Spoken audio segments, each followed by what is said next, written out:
kalau putih sama kuning jernih berarti aman gitu ya dok ya? Iya, kalau sampai putih banget nggak ada warna slide warna kuning, sebenarnya itu bisa tanda kita kelebihan cairan juga sih. Itu. Iya, banyak minum kayak gitu ya. Sebenarnya yang paling normal ya warnanya kuning tapi kuning jernih kayak gitu. Tapi kalau sampai gelap, nah itu Sampai oranye, kecoklatan gitu atau ya. sampai merah, nah itu tanda kurang cairan, bisa sampai ada infeksi. Kayak Itu yang pertama dari pipisnya gitu ya dok.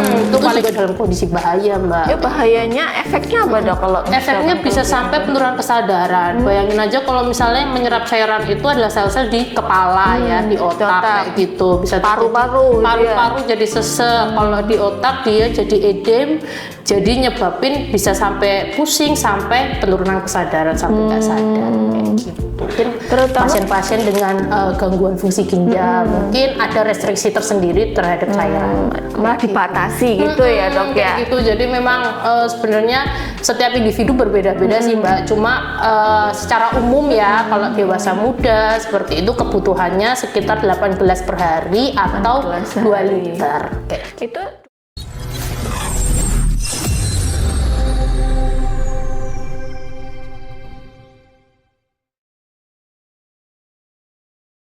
Assalamualaikum warahmatullahi wabarakatuh. Bertemu kembali dengan kita dalam acara Opseria, obrolan seru dan ceria.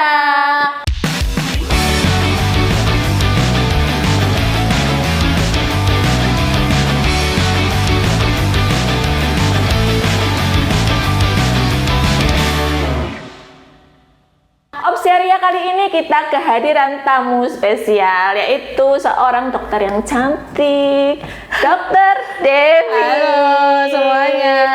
Ya, silakan Dokter Devi memperkenalkan diri sama sobat ceria Oke. semuanya. Kenalin, nama aku Dr. Devi Yuliana Suhardi. Sekarang sih aku sebagai dokter umum penempatan biasa bekerja di IGD dan di ruang rawat inap juga. Terus apa lagi nih? Perkenalan aja nih.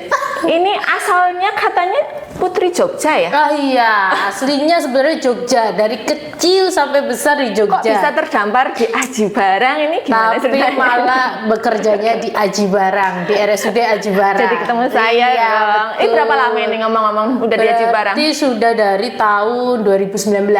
2019. Iya. Sudah ada 6 tahunan Iya, ya 6 dok tahun. ya. Dimulai dari internship dulu, lalu lanjut itu jadi dokter umum. Sudah bisa bahasa ngapak? Aduh, bisa nggak ya? Bisa memahami. Ya, oke sobat ceria. Tapi kali ini kita tidak akan membahas tentang Putri Jogjanya ya, atau tentang bahasa ngapaknya Dokter Devi. Kita kali ini akan membahas tentang sesuatu yang dibutuhkan oleh seluruh manusia. Apa Mas kameramen? Bisa menebakkah? Ya, tentang cairan. Bukan hanya manusia doang ya, tapi Iya. karena ini Dokter Devi dokter manusia, jadi kita akan membahas tentang apa sih peran pentingnya cairan bagi manusia, bagaimana pentingnya vitalnya bagi manusia. Mungkin dari Dokter Devi sendiri ini peran vitalnya cairan bagi tubuh manusia. Ya, Monggo, Dok. jadi air ya terutama ya, itu kan sebenarnya simpel banget ya Mbak, air. Tapi ternyata tuh punya peran yang sangat vital bagi tubuh kita. Nah, tahu nggak sih teman-teman bahwa sebenarnya tubuh kita itu kandungan 80%-nya itu adalah terdiri dari air sebenarnya. Walaupun anak-anak dewasa itu juga Kalau pada anak-anak malah jauh lebih besar kebutuhan cairannya karena sel lemaknya sendiri itu malah cenderung lebih sedikit kayak gitu. Jadi dia punya peran vital yang terutama adalah komposisi dari seluruh sel di dalam tubuh 80%-nya itu adalah air. Dan air itu juga berperan dalam pembentukan beberapa cairan dalam tubuh. Misalnya darah, mungkin cairan lambung, lalu juga pada ibu hamil nih ada cairan ketuban. Nah, itu juga komposisinya dari air. Nah, selain itu juga air itu berfungsi untuk pendistribusian suhu tubuh gitu. Makanya kalau teman-teman misalnya merasa sedang demam ya kan, terus berkeringat banyak atau buang air kecilnya sering, itu kan sering merasakan kok suhu tubuhnya menurun dan lain sebagainya. Nah, itu fungsi dari air. Terus yang gak kalah penting nih Mbak, ternyata kecukupan rehidrasi pada tubuh gitu dengan kita mengkonsumsi air yang cukup setiap harinya itu bisa membantu metabolisme tubuh kita bekerja lebih baik. Jadi bisa menurunkan menurunkan kalori, kalau saya baca sih sekitar 90 sampai 100 kalori per harinya. Nah, jadi bagi misalnya nih ibu-ibu, mbak-mbak yang sedang diet ya kan, selain berolahraga, mengatur makan, cukup minum air putih yang cukup per harinya itu bisa membantu mengurangi berat badan loh, karena metabolisme tubuhnya berjalan dengan baik kayak gitu. Penting banget ternyata ya. Penting banget, kelihatan simpel tapi ternyata penting Saya banget. sering dengar-dengar tuh suruh berapa gelas sehari. Kalau kayak saya sendiri ya, jujur ya Dok ya, saya tuh susah banget suruh minum ya. Iya. Kalau sampai pulang kerja aja itu paling 1 botol aja itu tuh nggak habis. Iya, Itu harusnya seberapa banyak itu kita Iya. butuh air itu Dok? Sebenarnya kalau ditanya kebutuhan harian air itu ya, itu akan berbeda, dipengaruhi beberapa faktor. Misal dia akan berbeda dari jenis kelamin, laki-laki dan perempuan. Kita tahu bahwa laki-laki beda-beda ya. laki-laki itu jauh kebutuhannya lebih besar daripada perempuan. Terus Apa karena kerja kerasnya laki-laki lebih? bisa bekerja lebih. Tapi secara iya. fisiologis memang butuhnya Iya. lebih banyak gitu ya Dok? Terus yang kedua dari segi usia, anak-anak, dewasa, lansia itu juga akan berbeda. Kayak anak-anak itu dia secara proporsi sel lemaknya itu lebih rendah ya daripada dewasa, sehingga kebutuhan airnya juga jauh lebih banyak. Pada 1 tahun usia pertama biasanya kebutuhan cairan anak-anak tuh bisa sekitar 80% dari berat badannya kayak gitu. Misalkan berat badannya 10 kilo nih, anak-anak, kebutuhan cairannya Sebenarnya ada rumus perhitungannya sendiri sih, kebutuhan cairan harian itu kita bisa pakai rumus, biasanya ada per kilogram berat badannya. kalau bagi orang awam yang biar gampang ini ibu-ibu, oh anakku sekarang berat badannya sekitar 10 kilo nih, kira-kira mau ngasih minuman berapa Kira-kira banyak ya? biasanya kalau 10 kilo pertama itu kita hitungnya dari 10 cc per kilogram berat badan, 10 mili per kilogram berat badan, jadi sekitar 100 mili kayak gitu. Itu kebutuhan cairan harian. Tapi tetap harus sebenarnya sih kalau mau secara rinci tetap dibedakan dari yaitu berat badan, badannya, iya. sama pertambahan usianya, karena setiap jenjang usia pasti akan berbeda.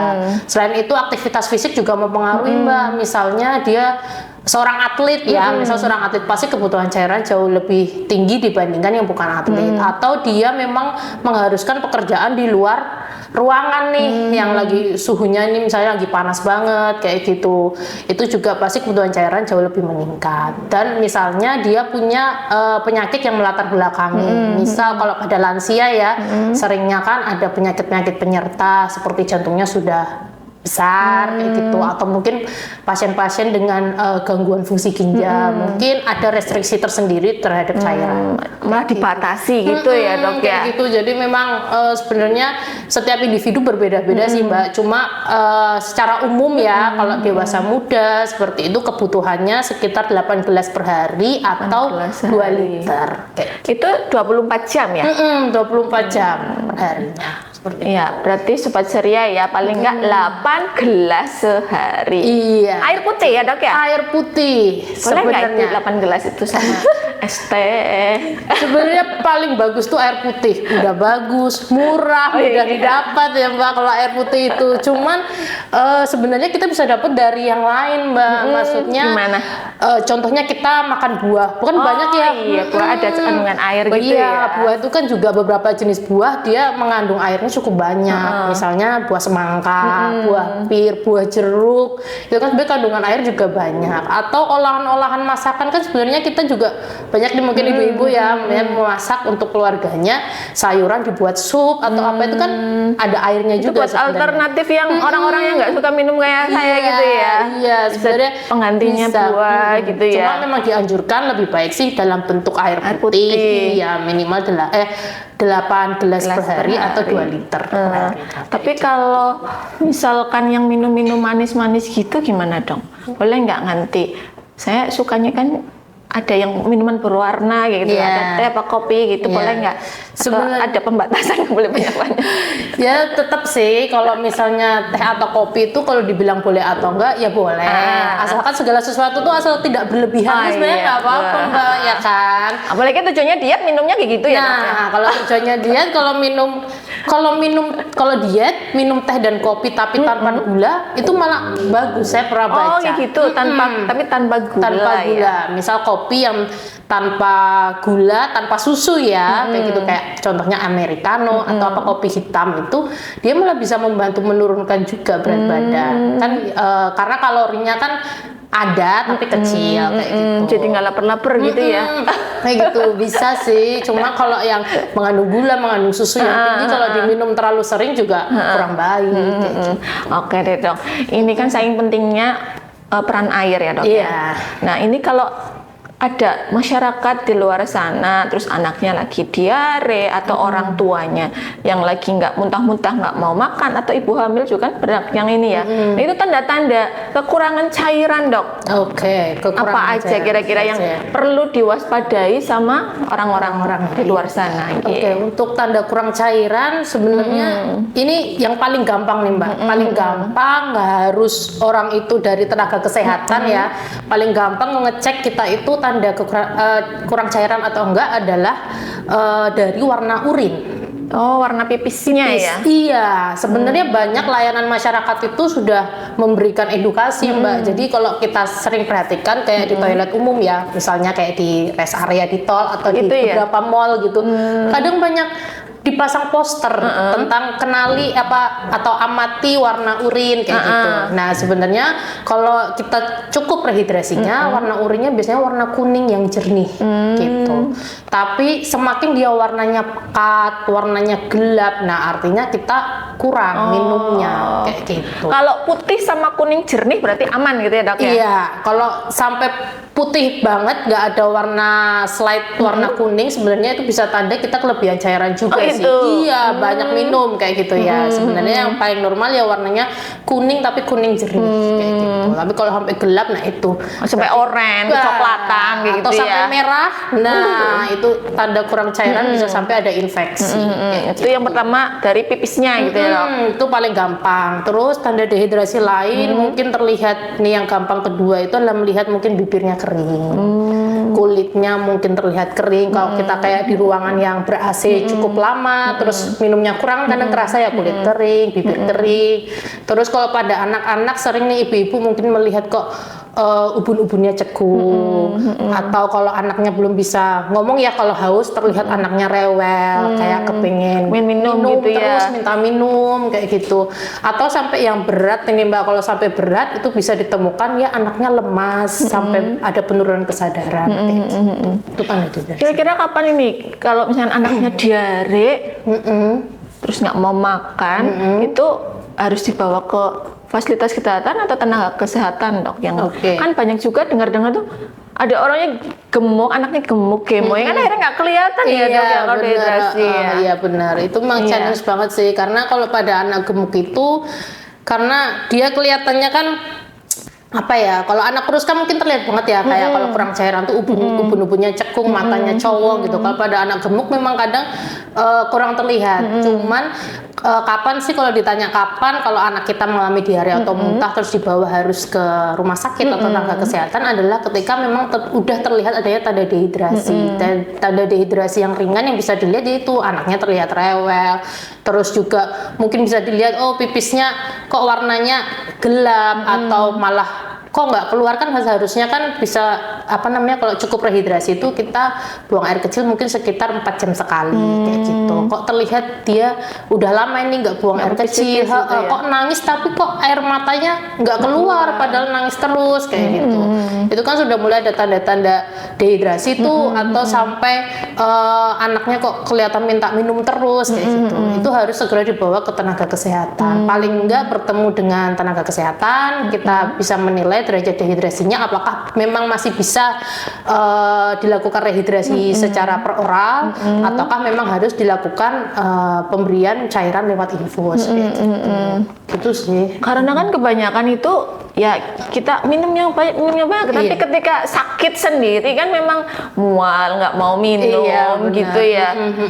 Ada nggak dok penyakit-penyakit tertentu yang perlu diwaspadai tentang dehidrasi gitu dok? Sebenarnya kalau penyakit ya seperti yang disebutkan tadi sih Mbak, kayak penyakit-penyakit yang menyebabkan banyaknya keluar cairan dalam tubuh sebenarnya, yaitu seperti diare atau muntah sih terutama yang berkepanjangan ya, atau yang frekuensinya itu dalam sehari bisa profuse banget nih, misalnya sampai 10 kali kan sering ya 10 kali kayak gitu. Walaupun dia baru 1 hari tapi udah 10 kali ya bisa dibayangkan sebanyak apa cairan yang keluar kayak Apalagi nggak ada yang masuk gitu gitu. ya. Apalagi baru kan banyak ya pasien yang setiap makan atau masuk air putih aja langsung muntah kayak gitu. Berarti kan nggak masuk sama sekali malah keluar semua cairannya, itu yang perlu diwaspadai sih kayak gitu.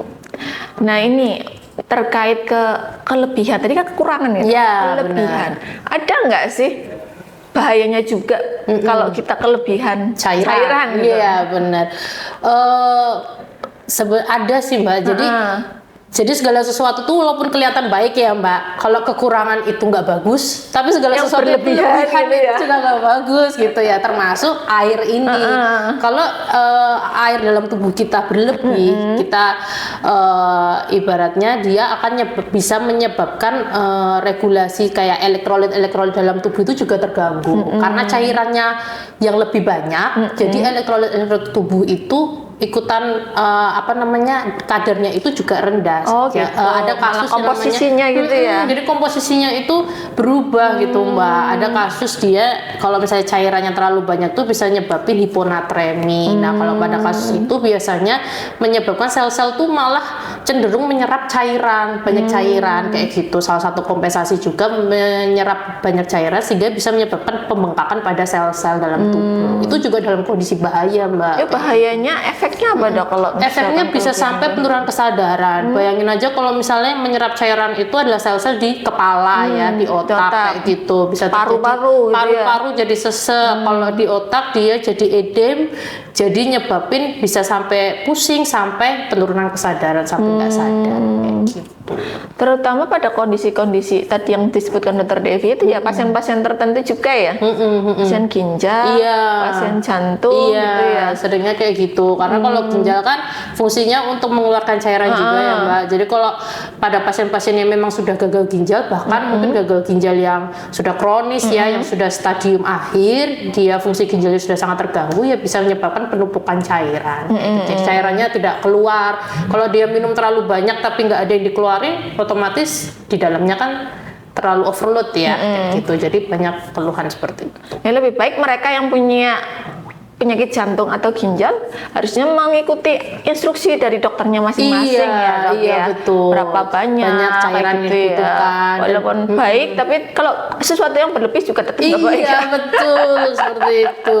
Jadi harus seimbang. Gitu. Ya mungkin terakhir nanti dari Dokter Devi ada pesan-pesan terakhir bagi sobat ceria semuanya tentang terkait cairan. Jadi silakan teman-teman minum air putih itu kelihatan simpel ya, kelihatan simpel tapi ternyata tuh kadang kita lupa kayak gitu. Jadi jangan lupa tetap minum air putih perharinya untuk minimal sih sebenarnya 8 gelas per hari atau 2 liter. Jadi hal yang simpel itu kalau kita lakukan itu dampaknya luar biasa bagus kayak gitu. Ya. Oke, terima kasih banyak Sama-sama. Dokter Devi atas ilmunya. Iya. Jadi buat saya juga ini mengingatkan ya yang susah minum ini. Iya. Baik sobat ceria semuanya, demikian untuk Obseria kali ini. Kurang lebihnya mohon maaf. Wassalamualaikum warahmatullahi wabarakatuh. Salam ceria. Kasih.